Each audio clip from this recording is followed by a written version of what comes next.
Indonesia tak pantas menjadi tuan rumah industri berteknologi. Oke, korang tahu tak ada syarikat bas Malaysia yang tugas negara itu bukan ngasih makan anak.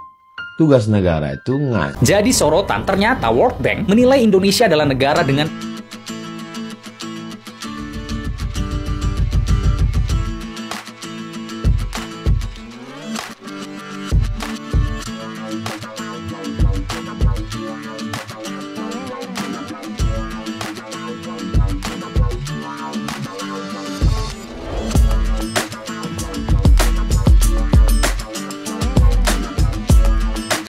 Assalamualaikum warahmatullahi wabarakatuh. Berjumpa kembali dengan Romlia Pratama. Teman-teman sahabatku semuanya, gimana kabar kalian?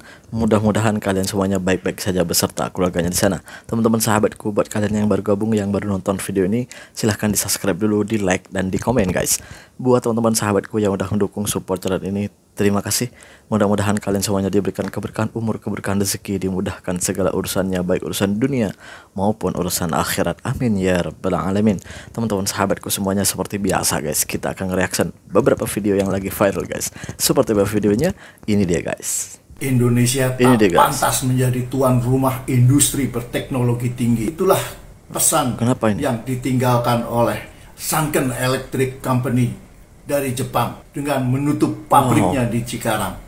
Tak ada pengumuman resmi dari perusahaan dan pembicaraan dengan pemerintah. Buat apa bertahan di Indonesia yang makin gelap dan tak menentu?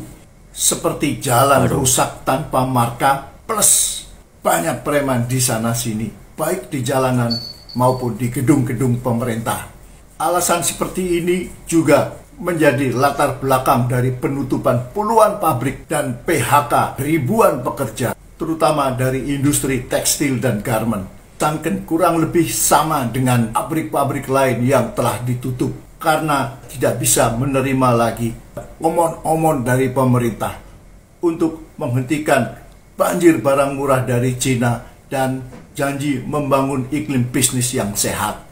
Ini adalah keuntungan bagi para tetangga. Malaysia misalnya, ini telah tumbuh menjadi salah satu pusat industri semikonduktor terbesar di dunia, sehingga berpotensi besar untuk dijadikan lokasi pabrik baru Sanken. Sedangkan Vietnam yang sedang berjaya dengan industri tekstil dan garment akan menjadi tujuan makin favorit perpindahan pabrik dari Indonesia. Vietnam kini juga telah menjadi tuan rumah favorit bagi industri elektronik dunia.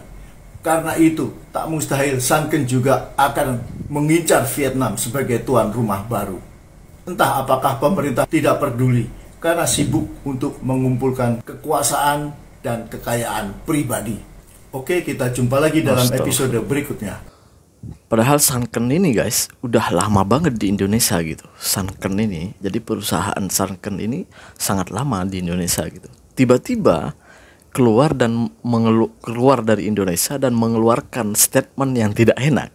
Katanya itu Indonesia itu sekarang sudah tidak seperti dulu, gini lah gitu. Sudah kayak gimana ya? Statementnya tuh kayak menuju Indonesia tuh sekarang udah menuju kehancuran. Inilah banyak ini, banyak itu. Banyak, waduh, pokoknya banyak pungli, banyak ini, bahaya lah pokoknya katanya. Udah nggak mau lah tinggal di Indonesia gitu. Jadi udah angkat kaki dari sana Sanken itu. Padahal itu perusahaan paling besar lah gitu ya, besar, perusahaan besar itu udah angkat kaki dari Indonesia. Dan gue yakin diantaranya Asia Tenggara ini ya yang akan dipilih oleh Sanken di pabrik untuk mendirikan pabriknya di Asia Tenggara ini antara Malaysia dengan Vietnam, antara itulah. Karena yang meyakinkan di tahun-tahun ini tuh, apalagi Malaysia sudah menunjukkan beberapa hal positif gitu di kalangan pengusaha digital sekarang, sudah menunjukkan hal positif dan menyiapkan infrastruktur yang baik untuk mereka-mereka yang mau mendirikan pabriknya di sini gitu. Waduh, gimana menurut kalian? Apakah kita masih jauh dari Malaysia?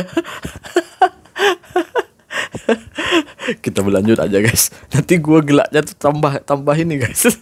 Gue tuh kalau gelak tuh memang nggak bisa guys. Kalau ada yang sesuatu yang lucu-lucu itu gue langsung ya gelak aja gitu. Kita berlanjut ke video selanjutnya guys. Ini dia guys. Okey, korang Ini dia, tahu tak guys. ada syarikat bas Malaysia yang jual bas lagi banyak kat luar negara daripada dalam negara. Terbalik dari amalan biasa. Jadi Sun Bus Tech ni memang lain macam ya. Tahun 2024, 96% jualan mereka datang dari luar negara dan 4% je kat Malaysia. Dan bagi tahun 2025 ni, diorang target nak naikkan jualan tempatan ke 49% dan 51% saja keluar negara. Jadi antara pelanggan luar negara diorang ialah Land Transport Authority atau LTA Singapore, dan tahun ini insya-Allah mereka akan bekalkan bas pula kat prasarana Malaysia. Dan satu lagi yang best, diorang bukan saja buat bas diesel, pasang juga bas EV. Ingat EV ni untuk kereta saja ke? Tak, bas pun ada. Jadi Sun Bus Tech bekerjasama dengan BYD memasang 315 unit bas EV untuk LTA Singapore. Diorang juga nak pasang, nak bangunkan bas EV untuk Foxtron.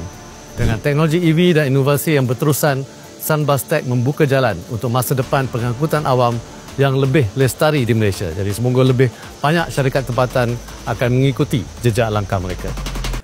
Teknologi EV ini tak banyak digunakan di negara-negara gitu. Negara-negara lain tuh tak banyak digunakan di bus ya, di bus. Kalau di kereta atau di mobil udah biasa gitu.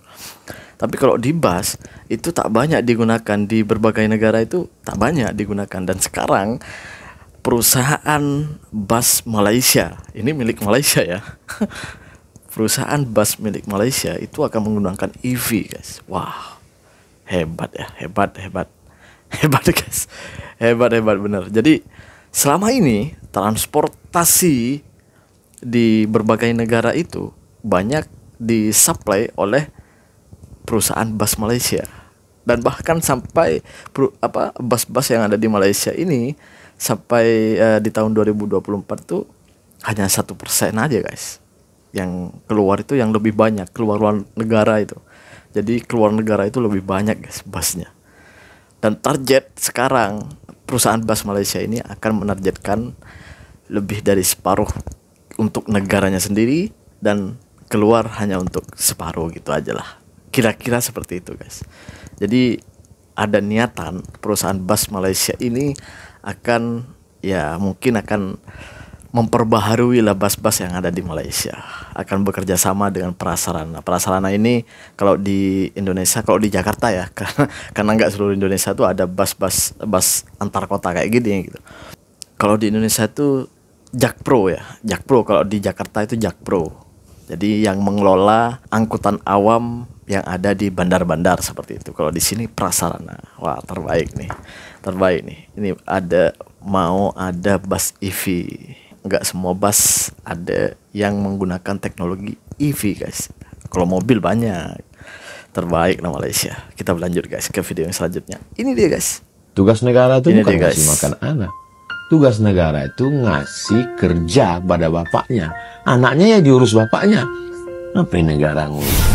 Negara itu menyediakan lapangan kerja. Bapaknya punya gaji, ngasih makan anaknya bergizi. Begitu konsepnya. Bagaimana anak dikasih makan dari APBN, sementara ayahnya dibiarkan tidak punya pekerjaan. Iya, masuk akal banget ya, guys. Tuan Guru ini memang kalau berbicara mengeluarkan kata-kata itu memang gak pernah salah deh. Memang bener banget, guys. Kalau si bapak sudah punya pekerjaan yang layak dan penghasilan yang layak, ya bukan tidak mungkin anaknya akan makan makanan yang bergizi. Dan anak-anak yang dirawat oleh bapak yang punya pekerjaan pastilah akan punya kecerdasan, karena makanan yang dimakan adalah makanan yang bergizi. Seperti itu. Iya. Kalau anaknya aja yang dikasih makan makanan yang bergizi, lah, iya juga kalau kita pikir ya. Terus anak-anak yang akan dikeluarkan dari adik-adik yang dimakan, yang dikasih makan itu gimana? Iya juga. Bener juga sih. Iya. Patutnya sih gitu konsepnya sih. Bapaknya dikasih lapangan pekerjaan, siapkan lapangan pekerjaan, tugas negara menyiapkan lapangan pekerjaan. Ya itu semata-mata untuk mencerdaskan anak-anak kita, anak-anak bangsa. Karena kalau kehidupan bapaknya sejahtera, kehidupan bapak ibunya sejahtera, kemungkinan besar anaknya akan sejahtera dan makan makanan yang bergizi. Betul, bener kan? Iya.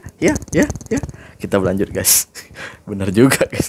Kita berlanjut ke video selanjutnya guys. Ini dia guys. Jadi sorotan ternyata World Bank menilai Indonesia adalah negara dengan pengaturan pajak paling jelek dan dianggap kurang efektif, bahkan setara dengan pengumpulan pajak yang ada di Nigeria. Yap, baru-baru ini Ketua Dewan Ekonomi Nasional yaitu Luhut Binsar Panjaitan menyatakan bahwa Bank Dunia menilai Indonesia merupakan salah satu negara dengan pengumpulan pajak terburuk yang setara dengan Nigeria. Selain itu, Bank Dunia juga mencatat bahwa kesenjangan pajak di Indonesia mencapai 6,4% dari PDB. Ini menunjukkan bahwa potensi pajak belum berhasil dipungut oleh pemerintah. Nah, baru-baru ini pemerintah membuat semacam sistem namanya Cortex untuk digitalisasi penerimaan pajak. Namun sayangnya sistemnya kacau balau. Padahal sudah memakan dana 1,3 triliun. Ini berarti sistem perpajakan di Indonesia dinilai lemah. Dan banyak yang menilai parahnya sistem pajak di Indonesia adalah masyarakat sendiri yang harus melaporkan penghasilannya dan pajaknya setiap tahun. Karena sifatnya self-assess, padahal kalau di negara maju pengaturan pajaknya otomatis. Gimana tuh menurut kalian? Anggaran dikeluarkan untuk memajukan teknologi ternyata gagal. Buang-buang anggaran sih. Kenapa kalau nggak siap ya menggunakan ya apa yang dimampu lah. Nggak usah sok-sokan pakai ini pakai itu. Ya kalau udah mampu, kita cari dong anak-anak bangsa kita yang mengerti tentang teknologi, lalu pakai mereka. Jangan malu-malu untuk memakai rakyat sendiri. Ngapain malu? Pakai rakyat sendiri yang mengerti tentang teknologi, lalu gunakan untuk membuat suatu sistem seperti ini gitu. Gue yakin nggak akan terjadi kegagalan itu. Tapi ya kalau ya nggak tahu sih, kalau cuman cari keuntungan aja dari ini. Aduh. Karena ini udah biasa lah. Kita udah tahu tuh, masyarakat udah tahu seperti apa permainan pemerintah ini untuk masyarakatnya.